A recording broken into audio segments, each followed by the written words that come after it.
পেহেলগাম ঘটনাৰ দুদিন আগত কোন আছিল সেই স্থানত সুৰংগৰে ভাৰতত সোমাইছিল নেকি শত্ৰু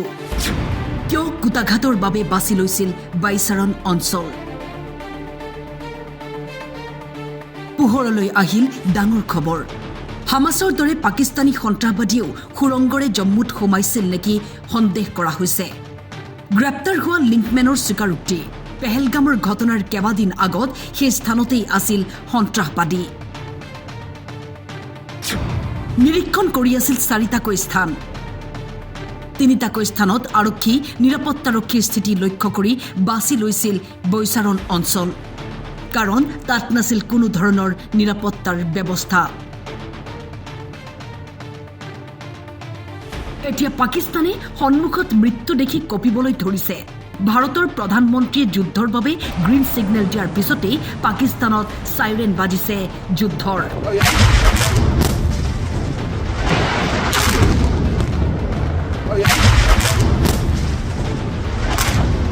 দুৰ্ভিক্ষ দেশখনত পেট্ৰল ডিজেলৰ নাটনি নাই খাবলৈ পানী ভাৰতে বন্ধ কৰি দিছে এয়াৰ স্পেচ তথাপিওতো ভাৰতক ওলোটাই ভাবুকি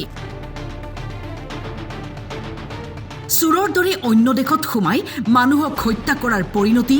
ভাৰতক ভাবুকি দিয়াৰ পৰিণতি কি হ'ব দেখিব এতিয়া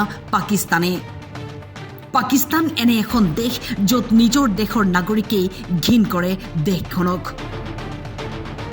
আজি যুদ্ধৰ সময়ত পাকিস্তানী বহু নাগৰিকে আঁতৰি সীমান্তত এতিয়া বাট চাই আছে কিয়নো পাকিস্তানী সেনাই এতিয়া দুৱাৰ খুলি দিয়া নাই কোনে ভাল পাব এনে এখন দেশ য'ত সুৰক্ষিত নহয় নাগৰিক